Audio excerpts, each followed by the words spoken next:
Hey guys, so this is my second ever power scaling video, and today I'm going to be going over and breaking down the insane power of Legends Grandmaster Luke Skywalker.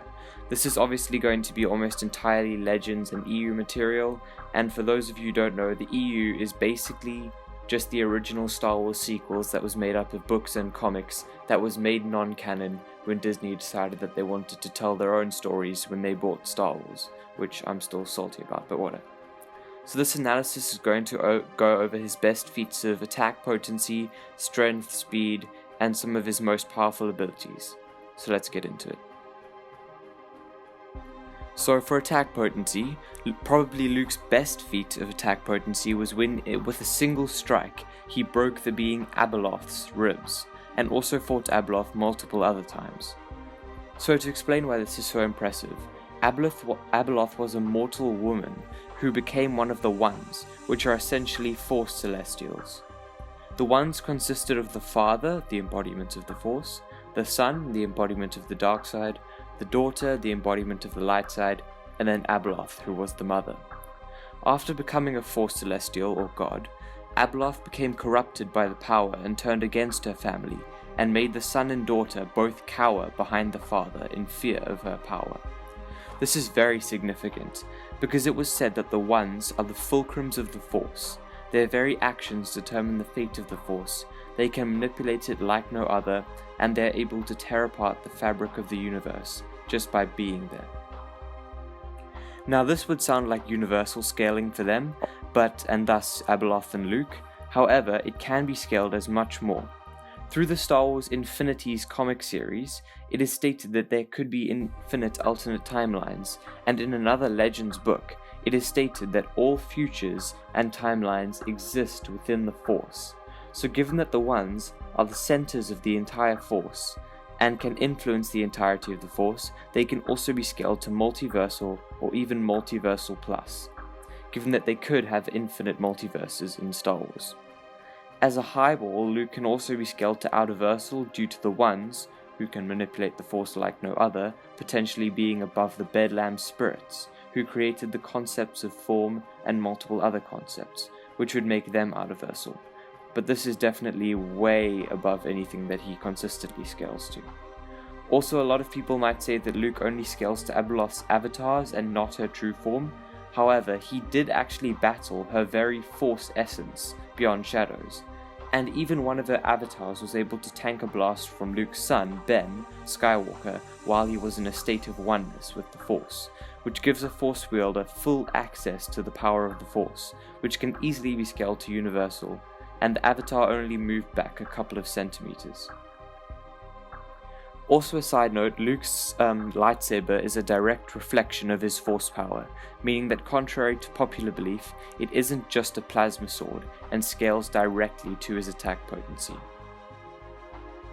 So in terms of speed, Luke scales to Abeloth and the Ones as mentioned previously. The Ones live in Mortis, which is stated to be outside of temporal existence, and that time has no meaning there. Being able to move in a place without time gives a character inaccessible speed, which can be easily scaled from some Jedi being able to move within Mortis. However, the Ones don't only move within Mortis, but they casually break the laws of time, as stated by Father, and given that time has no meaning to them, they are above linear time. They can easily be scaled to immeasurable, or at their peak possibly irrelevant speed. So in terms of abilities, Luke has a massive array of them, but I'll just be listing and detailing his favorite ones. So he obviously has telekinesis, with which he was able to move a small black hole weighing more than our sun easily. He has telepathy, with which he could reach out into the minds of every single Jedi across the galaxy simultaneously. He has Shatterpoint, which detects weaknesses, Battle Meld, which links his mind to his ally's mind, Electric Judgment, which fires a blast of green lightning, powerful enough to kill Yuzon Vong Slayers, which are immune to Force Lightning. He also has Flow Walking, which allows him to teleport rapidly around his enemy in battle without even thinking about it, as the Force teleports him before he even knows he has to. He has Two Menace, which gives him energy absorption, deflection, and manipulation. He also has fold space, with which he can actually teleport his enemies' weapons out of their hands. He has illusions, which can even trick highly powerful Sith like Darth Kaidos, and even droids, which don't even have minds. He can refill all of his energy with a single tap into the Force. He has precognition that he actually sometimes turns off because it makes battles too boring and easy. And last of all, one of his most powerful abilities is the Beyond Shadows technique, which allows him to attack his enemy in the physical world while simultaneously attacking their very essence in the realm known as Beyond Shadows. Another one of his most OP abilities is Oneness. This allows him to become one with the Force and access all of its power. Luke doesn't do this often and has only done it once, but in this form he can easily be scaled to Multiversal Plus and has an amp on all of his other powers. As far as skill goes, Luke has been named the best duelist in the galaxy, and even at a young age he beat Darth Vader, who even as Anakin was comparable to Count Dooku and Mace Windu, and as Vader could have been said to be as good a duelist as Yoda himself. Luke also beat the reborn Emperor, who was as skilled as Sidious in his physical prime. So Luke in his Grandmaster form easily scales above Yoda, Sidious, Vader, and almost every other character in Star Wars in terms of skill. So in conclusion, that means that Luke is at least low multiversal or universal plus, and on the higher end, multiversal plus in attack potency and durability, which could possibly go even higher when reaching a state of oneness.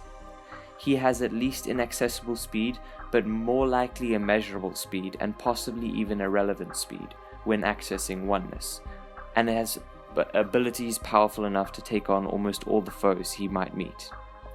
So thanks so much for watching, guys. Please subscribe to see more of this kind of content, and give this video a like to support it and the channel. And please join our Discord, go follow us on Instagram, and maybe suggest some battles or other videos for me to consider in the comments below. Until next time, cheers.